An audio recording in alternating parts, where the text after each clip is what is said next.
রাজশাহীর বাঘায় দীর্ঘ ৬ দশকের জমি সংক্রান্ত বিরোধ আংশিকভাবে নিষ্পত্তি হয়েছে গ্রাম্য সালিসের মাধ্যমে। বাউসা ইউনিয়নের ফতিয়াদার গ্রামে ৪ ডিসেম্বর বৃহস্পতিবার সকাল ১০টা থেকে বিকাল ৩টা পর্যন্ত এই বড় পরিসরের সালিস বৈঠক অনুষ্ঠিত হয়।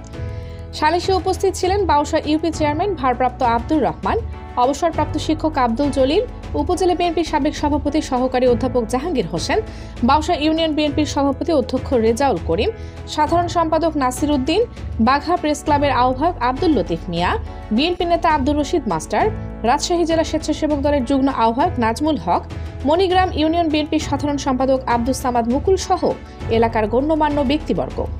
দীর্ঘ সময় উভয় পক্ষের বক্তব্য শোনা, আদালতের রায়, পরিমাপ, নথিপত্র ও পুরনো দলিল যাচাইয়ের পর সালিস কমিটি একমত সিদ্ধান্তে পৌঁছে।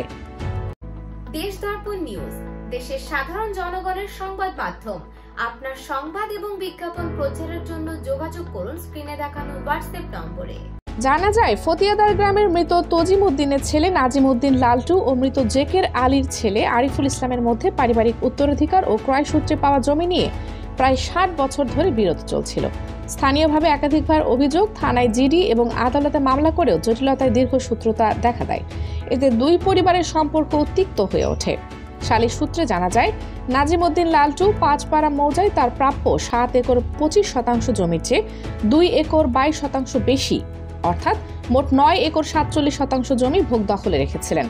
এই অতিরিক্ত অংশ নিয়েই আরিফুল ইসলামের সঙ্গে দীর্ঘদিন বিরোধ চলে আসছিল। সালিস কমিটি আদালতের রায় ও কাগজপত্র যাচাই শেষে নাজিম উদ্দিন লালটুর দখলে থাকা জমির মধ্যে ৭৫ শতাংশ অর্থাৎ প্রায় ২.৫ বিঘা জমি আরিফুল ইসলামকে ফেরত দেওয়ার সিদ্ধান্ত দেয়।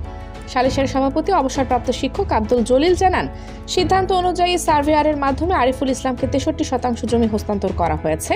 বাকি জমি নিয়ে আদালতে মামলা চলমান থাকায় আগামী ১৩ ডিসেম্বর পরবর্তী সালিসে তা নিষ্পত্তি করা হবে। সার্ভেয়ার মামুনুর রশিদও নিশ্চিত করেন যে আরিফুল ইসলামকে ৬৩ শতাংশ জমি বুঝিয়ে দেওয়া হয়েছে। উভয় পক্ষ সালিসি সিদ্ধান্তের বিষয়ে সম্মতি জানিয়েছে।